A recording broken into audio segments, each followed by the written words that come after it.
Hello friends, welcome to Sanvi's Kitchen. आज मी तुम्हाला नीर डोसा दाखवते. 1 कप इथे तांदूळ जे आहेत हे भिजत ठेवले होते आणि क्वार्टर कप आपण कोकोनट घेतलेला आहे, खवलेला नारळ. तर भिजवलेले तांदूळ आपण मिक्सरमध्ये हे वाटून घेऊया आणि त्याच्यामध्ये आपल्याला हा नारळ पण ओला नारळ घालायचा आहे. तर छानशी अशी आपल्याला स्मूथ पेस्ट करून घ्यायची आहे. थोडंसं पाणी घालून तुम्ही करू शकता. या स्टेजला आधी जास्त पाणी घालायचं नाही. तर आपण एका बोलमध्ये हे ट्रान्सफर करूया. हे बघा, तुम्ही कन्सिस्टन्सी बघा त्याची कशी आहे. तर थोडंसं पाणी मिक्सरमध्ये घालून ते मी मिक्स करणार आहे.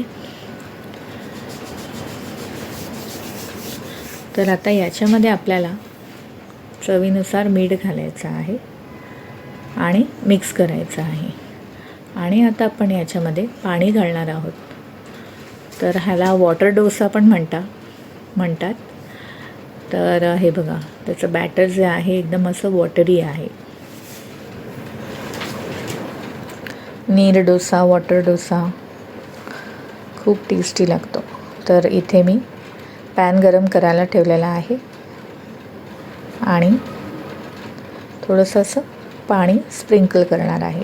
म्हणजे तवा छान गरम झाला पाहिजे.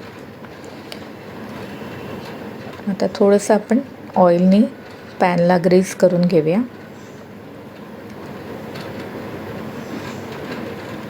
आणि हे पुन्हा पाणी घातलं आहे आणि थोडं वाईप करून घेते. आता आपण आपला डोसा बॅटर जे आहे हे पॅनमध्ये स्प्रेड करूया. तर हे बघा किती वॉटरी आहे. असं पॅनमध्ये आपल्याला स्प्रेड करायचं आहे.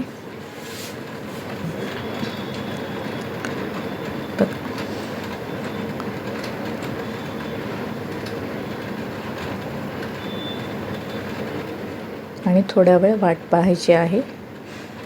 आणि त्याचे साईड जे आहेत थोडंसं आपण साईडून तेल सोडूया.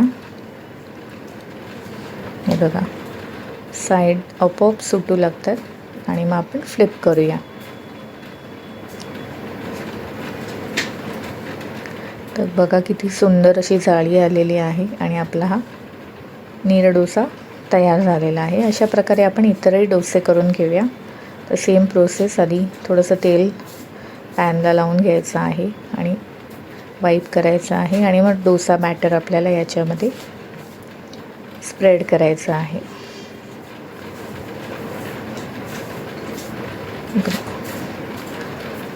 आणि आपण आता हे फ्लिप करणार आहोत. तर युजली नीर डोसा जो आहे हा फ्लिप करत नाही, पण इथे मी फ्लिप केला आहे आणि फ्लिप न करता पण तुम्हाला दाखवणार आहे.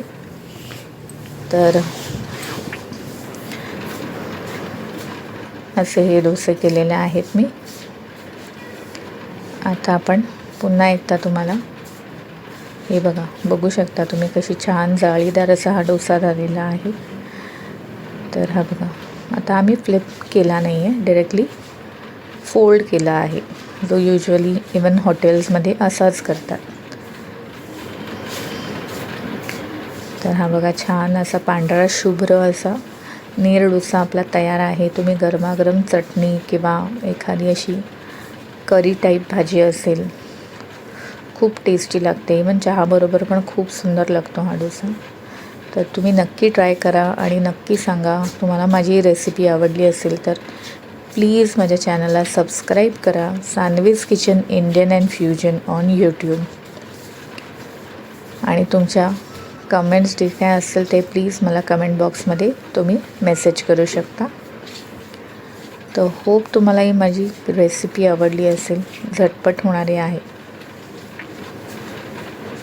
फर्मेंटेशनची वगैरे ह्याला काही गरज नाही आहे. तर हा मस्त असं आपले नीर डोसे जे आहेत हे तयार आहेत. तर भेटूया लवकरच एका नव्या रेसिपीसोबत तुमच्या नेहमीच्या सानवीज किचन इंडियन अँड फ्युजनमध्ये. तोपर्यंत बाय बाय आणि टेक केअर.